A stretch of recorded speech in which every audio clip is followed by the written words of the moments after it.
Today's podcast is sponsored by the Association of Mature American Citizens, the only conservative alternative to AARP, folks. So go to amac.us/Carter. That's amac.us/Carter.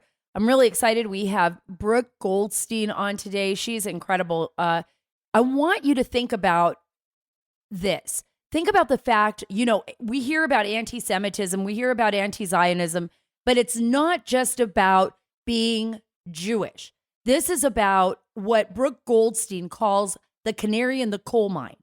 We're not paying attention to what is happening in our country. When we hear these things, we hear like these Holocaust deniers, we hear about this, we hear about that. Do you realize it's being at times taught in our school system? Do you realize that there are nations funneling money, pulling money into our school systems here in the U.S. that we are accepting it? Not just on the university level, but across the board. And these nations are not only anti-Israel, they're anti-American. They're anti-Constitution. And they're working hand in hand with enemies of our state. That's what Brook Goldstein is going to be talking to us about. She is the director of the Lawfare project, and she's a human rights attorney. And I can't wait to bring her on the show. I mean, we're going to be talking about a lot of things on the show. One thing's for sure, Dr. Anthony Fauci, he once again has to rear his ugly head, kind of like a Loch Ness monster. He just drives me nuts, this guy. He drives me nuts. He's crazy, okay? And he thinks everything's about him, and I mean, he really does. He thinks that anyone who disagrees with him disagrees with science. This is complete insanity. I'm going to explain to you why. We're also going to be talking about Hunter Biden and Miranda Devine's fabulous new book, and how, in her book, she details basically how China paid Hunter Biden like $10 million a year plus an $80,000 diamond to expand Chinese influence in the United States. That's something that Brooke's going to be talking about as well, which is going to be talking about the FARA Act. And this FARA Act, and we'll explain to that in details as we move on, is the same thing. Remember, that the Biden, I guess you would say that the former Obama-Biden administration tried to target Lieutenant General Michael Flynn on. But it seems like Hunter Biden can just get away with anything, do whatever he wants. And it's crazy because this is the president's son. All of this money and influence belongs to the president's son. And all of these allegations deal with him. I want to tell you something. My husband's now retired, but he worked for the U.S. government. Had my job included taking money from foreign governments, my husband would have lost his job in the United States government. He really would have. The way that Hunter Biden has been taking money or has allegedly taken money from China and other enemy states, I mean, literally would have ensued an investigation by the FBI into me and my family if we would have done that, and probably would have ended up in prison.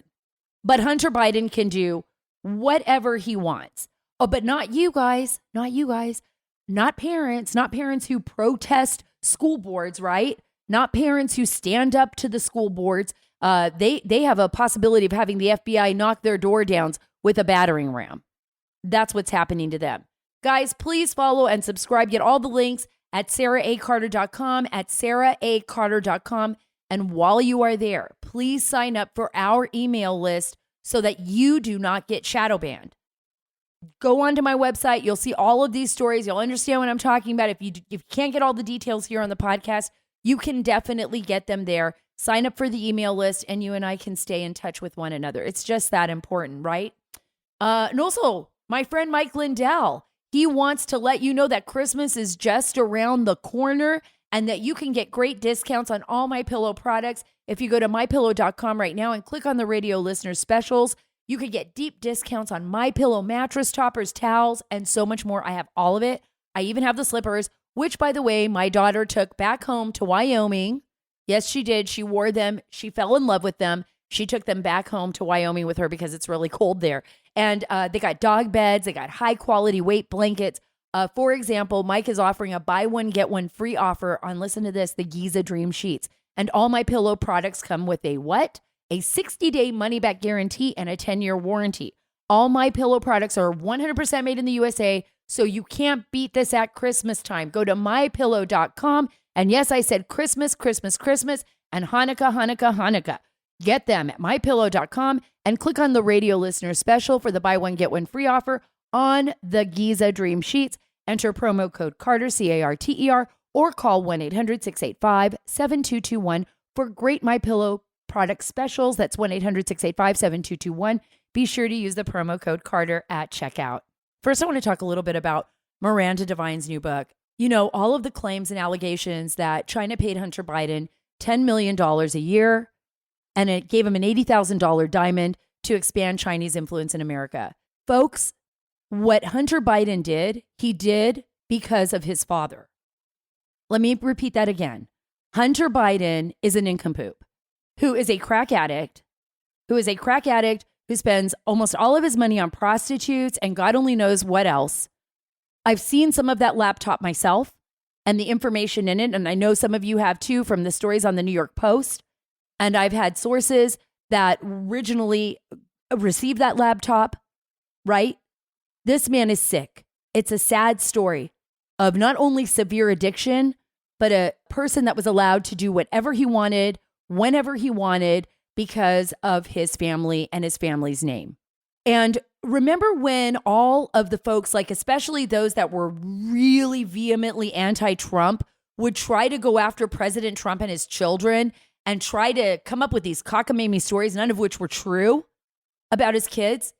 Here was a president, and the only reason why I'm bringing this up is because they had bad-mouthed Don Jr., they had bad-mouthed Eric Trump, bad-mouthed Ivanka Trump, and I want to tell you, and I don't know them well, but I know them a little. Those three children adore their father, and they listen to him, and they're not running around smoking crack. They're not taking money from China. No, they're not. Or Russia or anyone else. That is a fact. They're not doing it. But here we have Hunter Biden, who, I mean, look, come on. I don't even want to make fun of him. I actually feel so sorry for him. But let me read you a little bit of Laptop from Hell. Some of the highlights. You've got to get Miranda Devine's book. This is just incredible. Claims that Hunter Biden helped expand Chinese influence in America for $10 million a year and an $80,000 diamond. Think about that. In her book, she claims that James Gillar, a former SAS officer, recommended Yi Jianming, the chairman of the CFC in China, link up with the Bidens.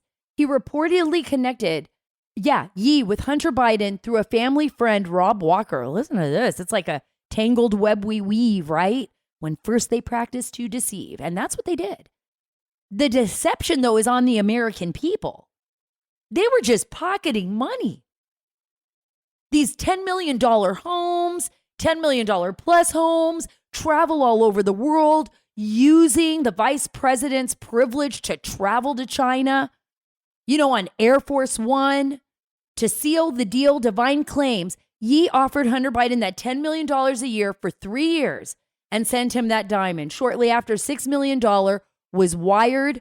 $6 million was wired into Rob Walker's accounts, which the Department of Treasury deemed suspicious. And they do tag those. They do tag all of those transactions at the Department of Treasury. This is what's so fascinating to me. Do you think that you and I could get away with this? At the top of the show, I told you, my husband worked for the government. I couldn't, even as his wife, do that without disclosing it to the government first. They would have to know, right? They would have to know that I was working for a foreign government. I would have to have a FARA, part of the FARA Act. It's the Foreign Agents Act, Registration Act. It's the Foreign Agents Registration Act. And then I would have to fill that out, and it would have to be all acceptable. You guys, everything we are seeing now revolves around China. I want you to think about this. I want you to think about what happened at the Wuhan laboratories, the leaking of the COVID virus, the basically how our government not President Trump, but how this president has just basically kowtowed to the Chinese government.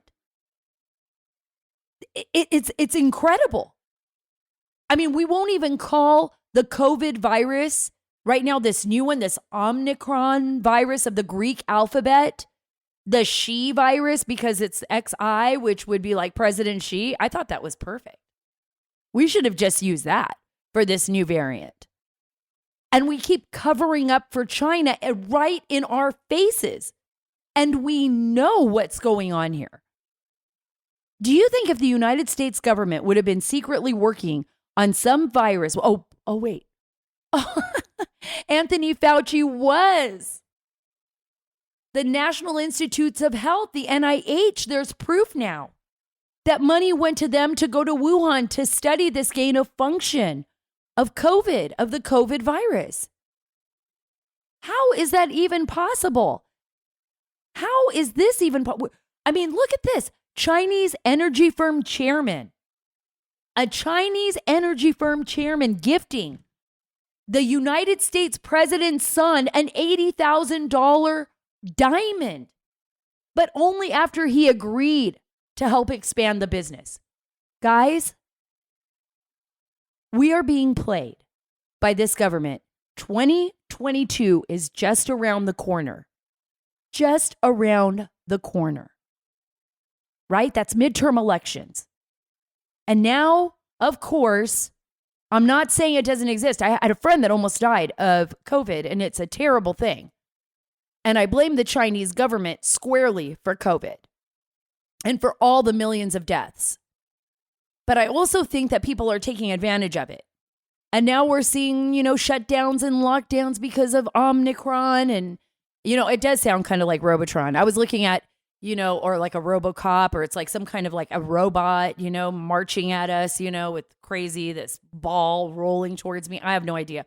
But it's just a really bizarre name. And it really is ominous, right? Like when you hear it, it's like scary. But right now, it's not really doing much. When the stories that I read is we don't know enough about it. What we do know is that the reason this doctor in South Africa did not, or suspected that it was something other than COVID-19 was because people were not losing their sense of smell or taste, that they were having similar symptoms, but not losing their sense of smell or taste. She reported it to WHO. They tested for it. They found that this was a new variant. They believe this variant could be rapidly changing itself, but they don't know really what or where or why or all of this. But for some reason, they feel the need to totally scare the bejeebus out of the world and call it the Omnicron, right? So that's what they're doing. So now we have China again, controlling things. And we have a Democrat Party and a leftist wing in this country that is out of their minds right now, thinking about the upcoming election, right? I want you to think about that. What are they going to do? This is my guess. I'm guessing we're going to see some lockdowns again. I'm guessing that they're going to be like mail-in ballots are going to be a big thing again. I don't know. Maybe I'm cynical, but I want you to hear this. Fauci, he's kind of like a mythical creature now for me. I called him the Loch Ness Monster in the beginning. I just cannot even take this guy seriously anymore, even though I know we have to, because he's like somehow gone from the Trump administration to the Biden administration and survived all of his wishy-washiness through 2 administrations. And now he is science. He literally is science. Listen to this. Fauci claiming that anyone who criticizes him really hates science. All I want to do is save people's lives. I mean, anybody who's looking at this carefully realizes that there's a distinct anti-science flavor to this. So if they get up and criticize science, nobody's going to know what they're talking about. But if they get up and really aim their bullets at Tony Fauci, well, people could recognize there's a person there, so it's easy to criticize. But they're really criticizing science because I represent science.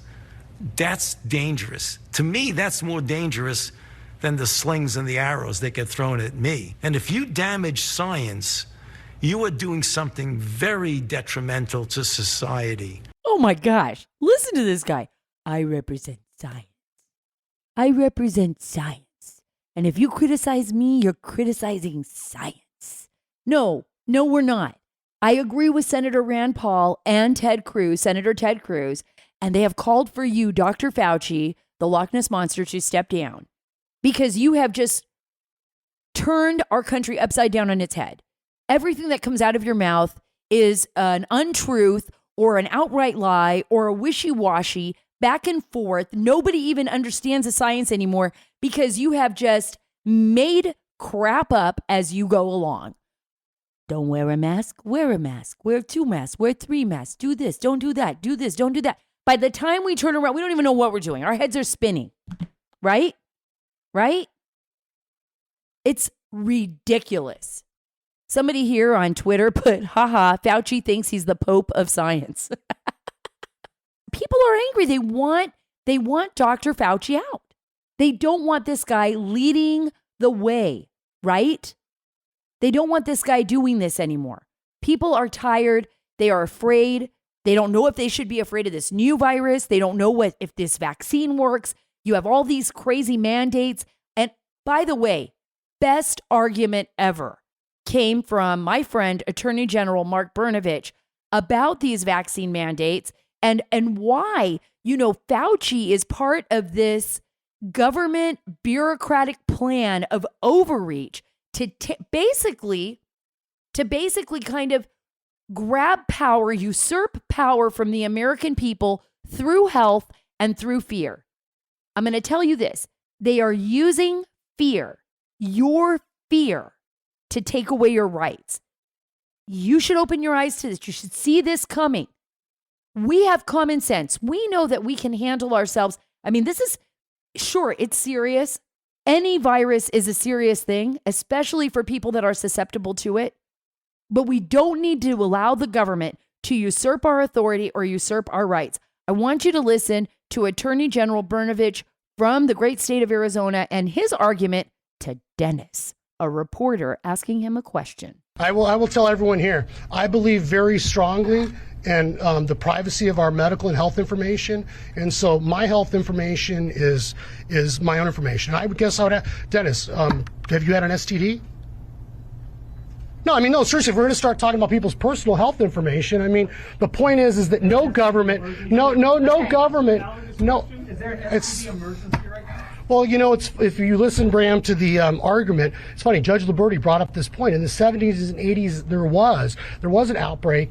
And if you accept the notion that the federal government, for public health reasons, can mandate you to do something or not do something, then does that mean if there was an STD outbreak or health outbreaks in the 70s and 80s, could they tell you that if you're a government contractor or an employee that has a contract with the government, that you can't engage in intercourse with other human beings? That literally is a question the federal judge asked. So this is not a ridiculous question. The question should be, once you allow or cede this authority to the federal government, where does it stop? And my health information is my own health information, Dennis. Thank you very much. Well, I'm going to talk a little bit about, by the way, you got to see that clip. For anybody who hasn't seen it, go to my Twitter handle, at Sara Carter DC, or go to Mark Brnovich's Twitter handle.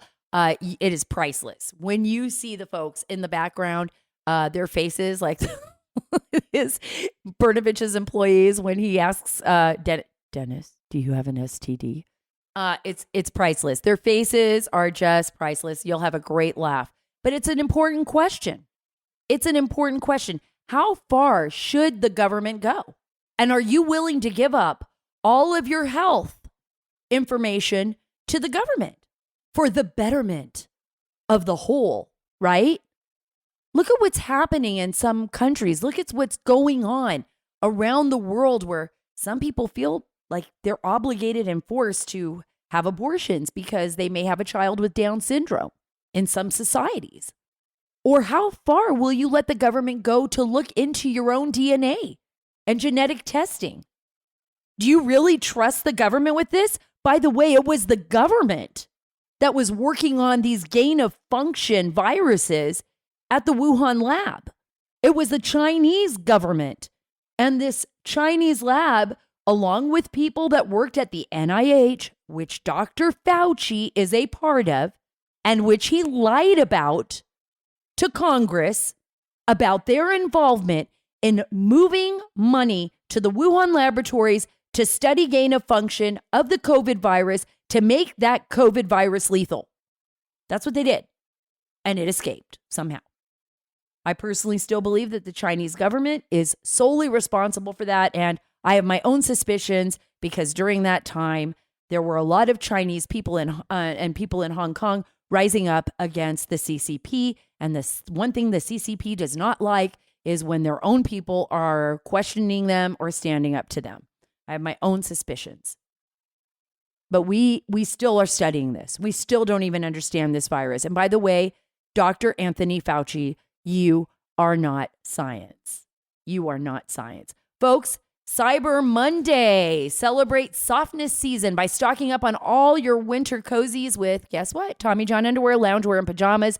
Shop the Tommy John Cyber Monday sale right now and give the gift of comfort to everyone on your list and yourself while you're at it with Tommy John's men and women's loungewear. By the way, I have the pants, the women's loungewear, and I have the top. It is so soft and so comfortable. And you can even wear them outside of the house. You don't look like you're wearing PJs. You look like you're wearing some really cool yoga pants. Shop the Tommy John Cyber Monday sale right now and give the gift of comfort to everyone on your list and yourself with Tommy John men's and women's loungewear. Men and women's loungewear. During Tommy John Cyber Monday sale, get 20% off site-wide plus free shipping at TommyJohn.com/Carter, Carter. Get 20% off plus free shipping for a limited time only at TommyJohn.com/Carter. Order now so your gifts can arrive before the holidays, folks. TommyJohn.com/Carter. See site for details. And now I'm happy to bring on Brook Goldstein. She's the head of the Lawfare Project. We will be talking about the resurgence of anti-Semitism here in the U.S. and around the world. We'll learn how anti-Semitic groups are corrupting the curriculum our kids are learning and how our tax dollars are being spent by promoting anti-Semitism in the Middle East through the United Nations Relief and Works Agency for Palestinian refugees in the Near East. It's unbelievable. I'm so excited to have you here on the Sara Carter Show. Brook Goldstein, you are really a heroine fighting the good fight against anti-Semitism, anti-Zionistic behavior all across the board, all across the world. You're the executive director of the Lawfare Project and you're a human rights attorney. So thank you for taking some time out of your busy schedule to be with me here and to get the word out to our listeners about what is happening, particularly right now, politically, and how the left, I wouldn't even say the left, I would say anti-Semitic behavior is penetrating our political landscape. Thank you, Sarah, for having me. I'm a huge fan of yours, and I'm so grateful that you are giving space to this really, really important issue, because for too long, the mainstream media, whether it's left or right, has been ignoring Jew hatred, and it has now metastasized to become something so dangerous and so systemic right now in the system, whether it's in the media, whether it's the government, whether it's in our schools. This is a real problem that we have to deal with. Oh, absolutely. I wanted to ask you about this because, you know, and this is coming from a lot of parents, this push in our school systems, and I've seen it in Virginia. I've seen it across the board. I've talked to parents in the Midwest, on the West Coast as well. This push to teach this kind of anti-Zionistic, pro-Palestinian political ideology, and not only in the universities, but we're seeing it in the high school systems. Is that something that you've noticed as well? Mm-hmm. Or am I just imagining this? Absolutely. I don't think I am. We in the Jewish community have been following the radicalization of American college campuses, I think now the last 10 to 15 years. And we have been warning what is going on. And this is not just a Jewish issue. The root cause of this is partially the amount of foreign funding coming in from governments like Qatar, the second largest terrorist sponsor in the world. China, Russia are pouring hundreds of millions of dollars into American school systems. Qatar is funding right now K through 12 education throughout the United States. And it's not just about Jew hatred. It's anti-Americanism. It's anti-democracy. It's radicalization, and it's extraordinarily dangerous. There's the saying that the Jews are the canary in the coal miner's tunnel. And this could not be more true when it comes to campus issues. Where you see campus anti-Semitism, you see extreme radicalization that, in my opinion, is a national security threat to the United States. And parents, as you know, who are calling out these things, who are calling out ethnic studies, apparently now are getting arrested for doing so. Every single parent must speak up against the radicalization of their children in American college campuses. This is how you destroy a country. You go to the youth and you educate the youth against democracy. And that is the plan here. Thank God, Brooke. Thank God that you are bringing this up, because I think there are so many parents out there, friends of mine, me, myself, others who I've spoken with, that really don't even understand what's happening here. They feel lost. They know that their children are learning this bigotry at school. They know that their children, it's almost like they're trying to break children from their parents' basic teachings at home. They're trying to separate that. It's very much a communist tactic, right? We saw that in the Soviet Union. We see that in China. We see that in governments that want to kind of control their society and have control over the society, is by really getting in and embedding itself inside the education system. Now you're telling me, and I mean, it blows my mind. And I have read about this, and I have friends who are dealing with Qatar and dealing with, Saudi Arabia funding, Qatari funding, China funding, Russian funding. How did this happen? What blows my mind is the failure of the U.S. government merely to enforce law that's already on the books, and also to close the loopholes in those laws that are allowing this to happen. If you receive money from a foreign government, these are Foreign Agent Registration Act regulations, okay? If you receive money, if you receive strategic direction or control from a foreign government, you have to report that and you have to register under FARA. But you have organizations like QFI, the Qatar Foundation International, that is masquerading as, solely an American domestic entity, which in reality apparently is taking money from a foreign government and carrying out the strategy of that government to indoctrinate our youth with foreign government funds. This is the definition of a national security issue. And you have members of the U.S. government who are well aware that this is happening, and they're allowing it to happen. That is what blows my mind. Is it because these lobbyists are kind of are finagling our lawmakers and promising them things? Is it because these lawmakers have vested interest, or people in positions of power with Qatar, with these other countries, in the UAE? I think this is such a huge systemic problem that the onus is on members of Congress to open up an investigation and figure out exactly what is happening. Who is on Qatar's payroll? Right. Who is on China's payroll? How are they benefiting, whether it's directly or indirectly? What schools are taking money? Under what conditions? There are a lot of schools that we know have memos of understanding that have been penned with foreign governments, and they refuse to make those memos public. The question is why?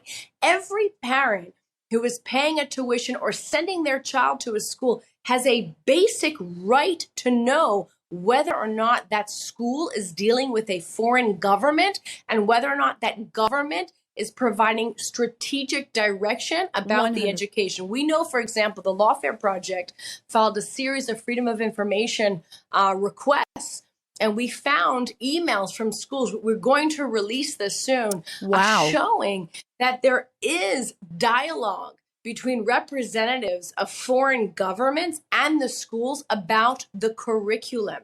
We also know that Qatar, as a condition of coming to one of the academic conferences for K through 12 teachers, as a condition for coming, the teachers had to leave and agree to implement the curriculum that Qatar gave them. That's incredible. And what is mind-boggling is, could you imagine anything like this happening in Russia, no, in China, in Qatar, in these countries? They would never allow us to do this, even though it would probably benefit them. But why are we as a democracy allowing this type of subversion? There should be open dialogue, the spread of information, right? And we must be calling for this. You're 100% right, Brooke. And I think about it. Why are we allowing it? This has always been my question, right? It's either follow the money or our bureaucracy has been infiltrated by people who actually believe in this ideology. Something which was, to me, I thought was brilliant was your opinion piece in the Washington Post. And it's brilliant. I want to read the headline right here because I think everybody who's listening to this should go and read this opinion piece. It's in DC, American Jews continue to face anti-Semitism unabated. And what I found so phenomenal about this piece is that you're right. When you said, and it was kind of like a light bulb moment, the Jews are the canary in the coal mine, right? We're not paying attention to what is happening in our country. And we're thinking, oh, well, because it's not me and I don't really understand the subject, maybe I don't need to be invested in it. I don't need to be involved in it. Explain, first of all, what you mean by the canary in the coal mine so that people who are out there, non-Jews, can understand what you're saying. And the fact that we're based on a Judeo-Christian traditions here in the United States for the most part, and that belief of freedom is based fundamentally in those two theological beliefs systems. So we really need to listen to what Brooke is saying here, and explain that a little bit and why you felt this was so important to get this piece in the Washington Post. So thank you, Sara, for highlighting the piece. I'm so grateful to the editors at the Washington Post for publishing it. I really do think it's about time that the systemic racism and bigotry that the Jewish community faces is given the same type of attention from the mainstream media as other minority rights groups are. We are now in the age of minority rights movements, okay? We're in the age of mobilization. What it was like to be a woman 10 years ago in the workplace is drastically different than now. What it was like to be gay, what it was like to be Black, and yet what it's like to be a Jew remains the same. There are Jews in Berlin who are hiding their kippah. They are hiding in Berlin their Jewish Star of David because they are getting physically threatened and beaten up on the street. There are Jews who are being beaten up in France. There are Jews on American college campuses who are being spat at, who are being called names like dirty Zionist baby killer for the mere fact that they're Jewish. And the most recent excuse for the world's oldest hatred is politicization. Now the fact that the state of Israel exists, it's a convenient excuse to target Jews. So what we're seeing right now basically is people saying, I hate the state of Israel, to make it simplistic. Therefore, I can discriminate against you because you're Jewish, okay? So for example, there are Jews on American college campuses that are being given political litmus tests. They're saying, are you a Zionist? Do you support the Israeli occupation? We demand that you denounce Israeli apartheid before you join our club or before you participate. And the reason why these people are being targeted is because their ethnic, cultural, and religious identity, because they are Jewish. That is the only reason why. The equivalent would be to say, well, I am mad at China because of COVID, and then turning around to the local Chinese man who runs the bodega and saying that we should boycott him because he's Chinese, or turning to a Muslim student association saying, we're not going to deal with you until you denounce Iranian nuclear policies. Right. Projecting your issues with a government thousands of miles away on somebody because of their skin color, because of their religion, because of their ethnic identity, and then discriminating against them, that's racism 101. And yet that is happening on almost every American college campus. That's happening in so many workplaces right now.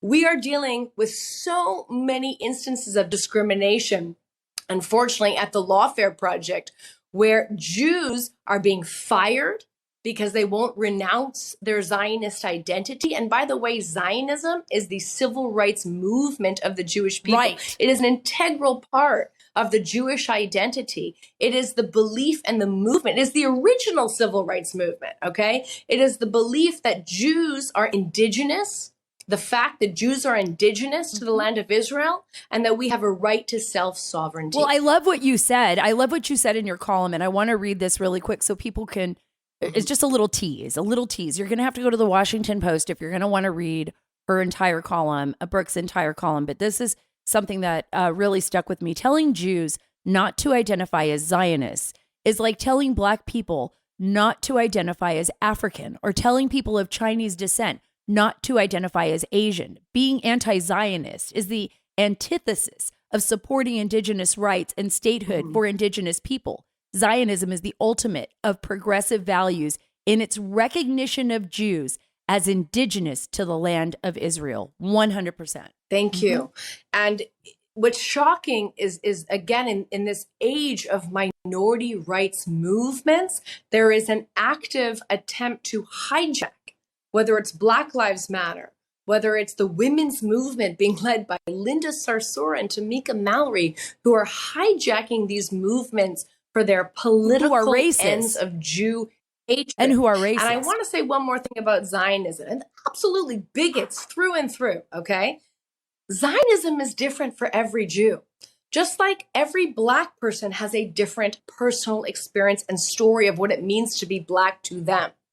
Okay, but Jews do not have an affirmative obligation to define Zionism, to justify their Zionism in order to participate.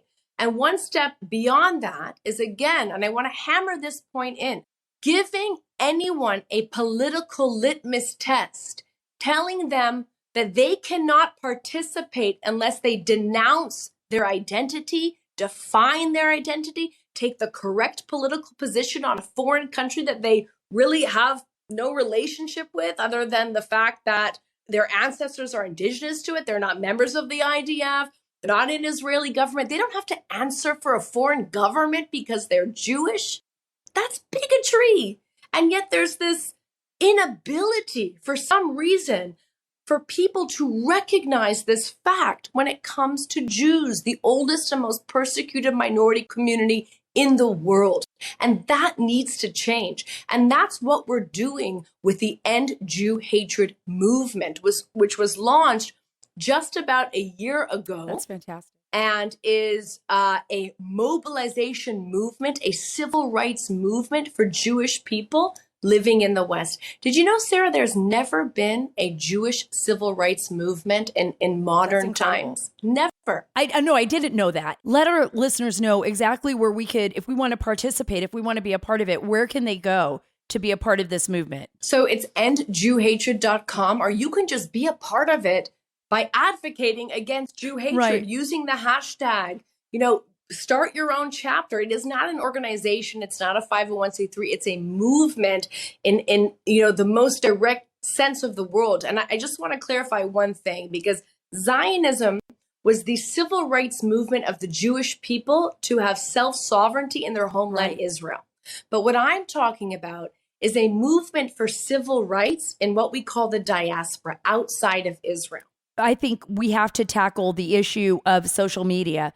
And, this is a whole new world. And I agree with you. The Jewish people, like any minority or like any group of people, it's kind of like a grassroots thing where when we stand up for ourselves, and I get what you're saying about the pogroms, and when the Jews stood up for themselves in the past, it led to death. Now it's different.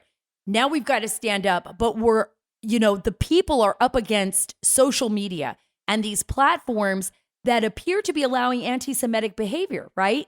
I mean, and not punishing Hamas and other groups that are certainly anti-Zionist, I would say anti-Semitic, as well as, Holocaust deniers. I see that all over the place. So we were talking even before we started recording right now, what a big problem it is that the hypocrisy of these social media giants, which are private companies, which, are not held to First Amendment standards, that are engaging in the type of censorship of pro-Jewish and Jewish voices on the one hand, and on the other hand, not just allowing anti-Semitism and Holocaust denial, allowing designated terrorist groups that kill not just Jews, they kill Americans, okay? They kill innocent people. They're allowing these groups to operate on their platform. So for example, Facebook, it was reported that Facebook was allowing Hamas, a designated terrorist group, to use its platform during one of their jihadi uprisings in order to encourage and incite violence against Jewish people. How is that okay? But when I try to boost something on my Facebook page, I am routinely denied and shadow banned. Shadow banned. I am getting a fraction. Me too. Even when it's against anti-Semitism, when it's against anti-Semitism, anti-Zionism, if I point anything out, I have had the same issues as you, Brooke, even with stories, So that tells me there's systemic hatred and high levels and bigotry inside some of these companies. I don't understand any other way to explain it. I think that's exactly the way to explain it. I think that we need to take a very hard and good look at how these companies are operating and use the laws available to us to hold them accountable for this type of bigotry. How is it that you have online platforms like Wikipedia, for example, with editors probably located in every single US state, and we don't have teams of attorneys looking at the anti-discrimination laws and seeing how we can hold them accountable for the way that they're engaged in their editing processes by shutting down Jewish voices and allowing hate voices to exist. The problem here, Sarah, is something that we mentioned earlier, which is the politicization of anti-Semitism, saying, I'm not an anti-Semite, I'm just anti-Zionist, and therefore it's a political issue because I want to debate the Israeli-Palestinian conflict and I'm free to do so. And if you shut me down, that's free speech. The problem with that, okay, is that they are using a foreign conflict as an excuse to engage in discrimination that simply is not an affirmative defense. One example that we had a success is we represented students at San Francisco State University, and we sued the school because they refused to allow the Jewish student group Hillel, non-political, okay, to participate in a Know Your Rights fair unless they denounce things like Zionism or the occupation and so forth. And we ended up suing the school and we settled with the school. And what we did is we forced the school to recognize Zionism as an integral part of the Jewish identity. And therefore, if you discriminate against a Jewish student because of their identity, that's not a political issue. That's a civil rights issue. If I have a client, a Jewish client, who is denied a special accommodation or who was fired because they want to celebrate Rosh Hashanah, or who was fired because they wear, a t-shirt that says, I'm a proud Zionist, I don't go into court and then debate the Israeli-Palestinian conflict. But that's the mistake that the pro-Israel groups are doing. Instead of talking about this as a civil rights issue. I think you could do both. I think you can target it as a civil rights issue and just keep hammering home why Hamas is a terrorist organization. These are the facts. This is what Hamas believes. This is what Ilhan Omar has said. What's really important for us to highlight right now is the U.S. funding of UNRA, the United Nations Relief Works Agency, which works directly with Hamas to recruit Muslim children as suicide bombers and as child soldiers. Now, talk about the politicization here. Talk about a national security issue, too. Forget the so-called Israeli-Palestinian conflict, okay? If you believe that a Muslim child is innocent and that a Muslim child deserves to live and doesn't deserve to have a bomb strapped around his waist and blown up by remote control, then you believe that the U.S. should stop funding UNRWA. And yet nobody talks about it in terms of children's rights, human rights issue, because all they care about is UNRWA is anti-Israel. Therefore, we give the United Nations a total free license to literally aid and abet the murder of Muslim children with Hamas in their schools.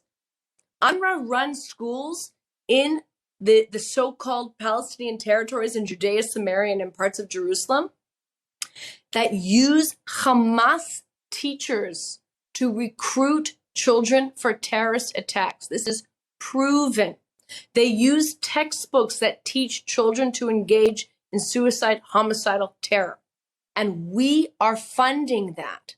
This is a human rights issue, not a political issue. Right. It's completely unacceptable that we allow this to happen, that we don't even know this is going on, that our government is funding and assisting in the funding, which means our taxpayer dollars are going to this. This is literally something that I have been trying to expose and fight my whole life as a journalist. My entire career, even when I was in Afghanistan and Batula Masood had suicide bombing schools in the Fatah where they would recruit young children. But to have the UN and the United States supporting the UN and supporting groups like this that we know actually have used children for suicide bombings is so unacceptable, is so beyond human. It's wrong. What can we do to help? What can I do? I hope you come back and talk about this. But to quickly wrap it up, I want you to kind of surmise what we can do to maybe voice our outrage at this. So these issues are so big and they're so systemic that it's really easy to feel very overwhelmed and powerless. But in the age of social media and globalization, all we need to do is speak out. We need to build a mass of people who will simply talk about these issues and question them. You don't even have to take a position. But if you call up your representative and simply ask the question, I heard this is happening. Is this true? What are you doing about it? What are you doing to ensure that my taxpayer dollars are not going towards murdering innocent Muslim children? Ask questions, speak out, post articles about it, talk about it. Because once you have a critical mass, we will force people to pay attention and address the issues. But if we don't talk about it, okay, if we just ignore it, then those in power have no motivation and they have no reason to address it. We also must mobilize in a decentralized fashion. And I really encourage everybody to check out our video, What is a Movement? At endjewhatred.com, or go to our social media handles. And it explains how 21st century minority rights movements have achieved so much in the last 10 years by the mobilization tactics they are using.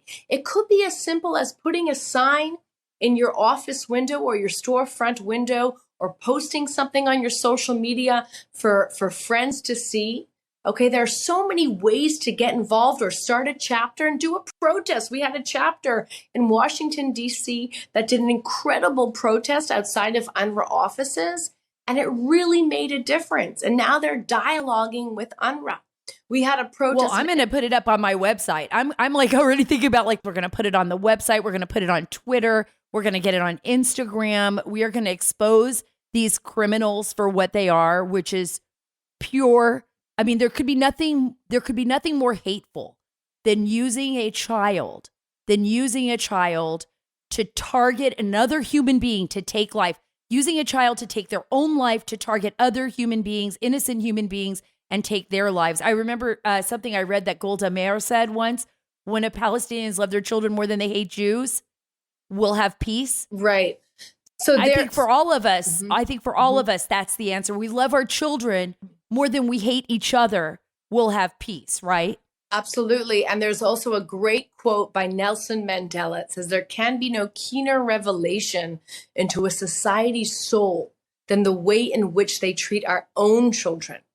And I will extrapolate from that. What does it say about us that we are allowing this to happen to Palestinian Muslim children? Is this not the greatest human rights issue of all time, not just in the Palestinian context, but throughout the Islamist world? The indoctrination of young children towards radical ideology, violent ideology. In our globalized world, this is a problem for us. It's a human rights issue. It's not even an issue it's just plain and simple human rights issue. And every single one of us should be standing up and saying it's unacceptable. No more. We will not accept you or anyone on the planet treating a child that way. Brooke, I can't thank you enough for being on the show today. You are just opening my eyes. Remember Brook Goldstein, she's a human rights attorney. She's the author of Lawfare, The War Against Free Speech. You can go to the Washington Post, look up her op-ed on anti-Semitism, and I guarantee you will not be disappointed. It is a great op-ed. Thank you, Brooke, for being a part of this show. Sarah, thank you so much for having me. You are a thought leader. I'm your hugest, biggest fan, and it is such an honor to be on your show. Thank you so much. Attention, the price of silver has increased 340% since 2000. And guess what, guys? It continues trending higher. Universal Coin and Bullion is offering our listeners a special locked-in price of just $30 for a beautiful 1-ounce 2021 American Silver Eagle coin. It is the most popular coin in the world for collectors and investors. Its limited time offer is available at dealer's cost. Why? Because Universal Coin wants you to own your first newly designed silver bullion coin since, guess what? Since President Reagan signed the Gold Bullion Act in 1985. Call Universal Coin like I did, leaders in the precious metal industry. In fact, the company's president, Dr. Mike Fulgens, is recognized as America's gold expert, and he is the 2021 Coin Dealer of the Year. They also have rare gold coins, but this special silver deal is only available using the code SARA, S-A-R-A. Call 1-800-UCB-GOLD. That's 1-800-UCB-GOLD. I want you to think about how ridiculous the mandates are and how frightening, actually. And we've talked about this earlier in the podcast. These vaccine mandates are in America, forcing Americans, saying you're going to lose your job, your Border Patrol agent, your government contractor, if you don't get this vaccine. We're so blessed that people have taken this to court. They're literally taking this to court. Attorney General Mark Brnovich is doing that. Ken Paxton in the great state of Texas is doing that. That's why they were able to offer that stay. And look, I don't even think OSHA is going to accept this. Right now, Biden's vaccine mandate would literally decimate the trucking industry, and it would cripple the supply chain. And this is according to Chris Spear. He's the CEO of the American Trucking Association. The reason he says this is because a huge number of truckers say they will never get the shot. Well, they have the right to say that. I want you to listen to this. But in our sample survey of our fleets, it came back as 37% of our drivers not only said no, but hell no. Now, let's just take a conservative number. Let's just say 3.7%, not 37%, were to actually leave rather than get the vaccine. That'd be catastrophic. We're already short 80,000. That's going to inflate to 250,000. So for us, we've tried to be very clear with the administration that if you do this, I understand the logic behind it, but if you do this, these are the consequences.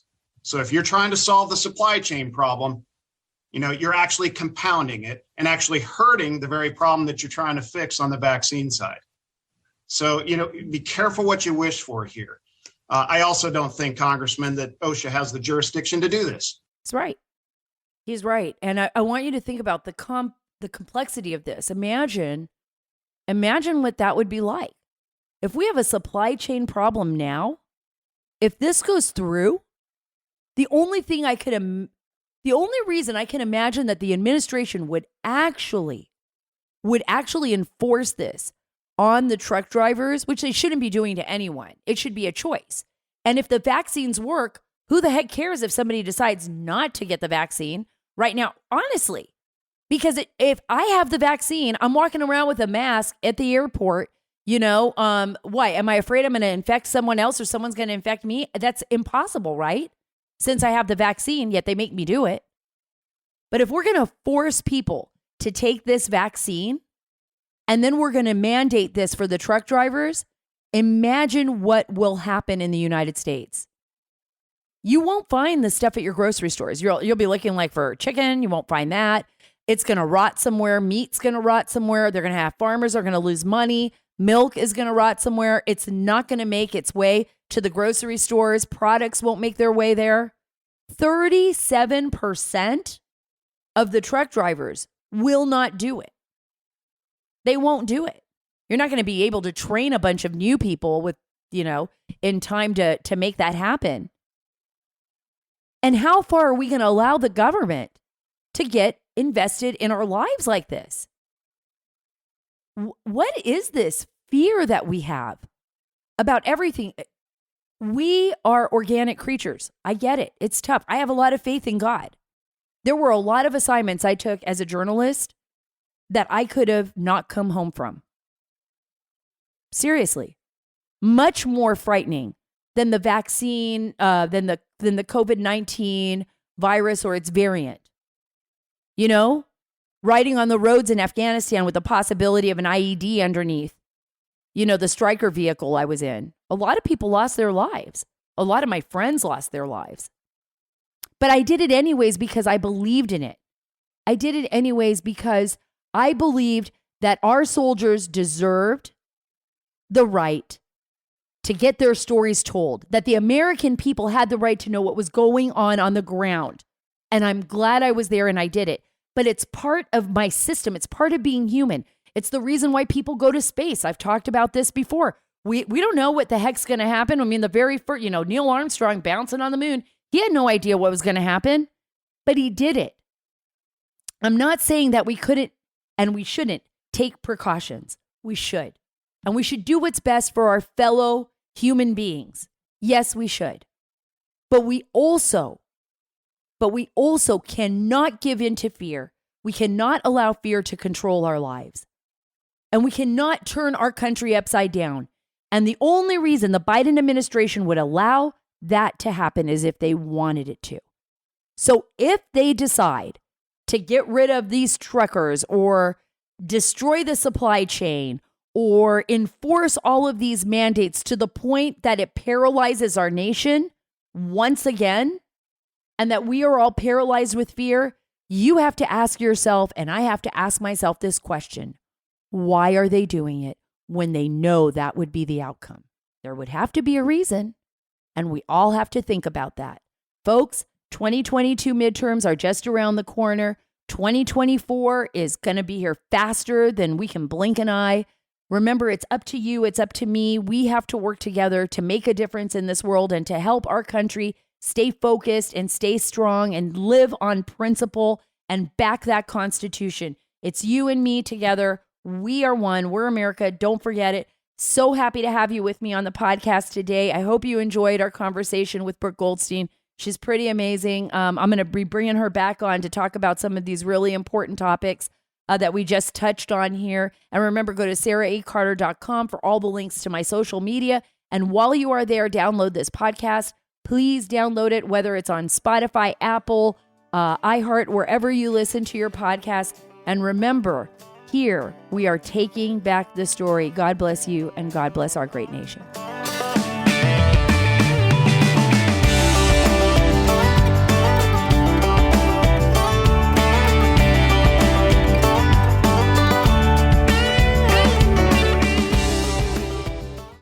Today, I'm joined by Rebecca Weber, the CEO of the Association for Mature American Citizens. It's also known as AMAC.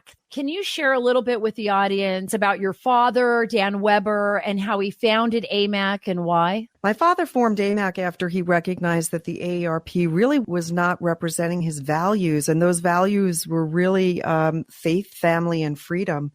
And my father believed in America's greatness. He believed that there was what he described as a cultural shift occurring in our country.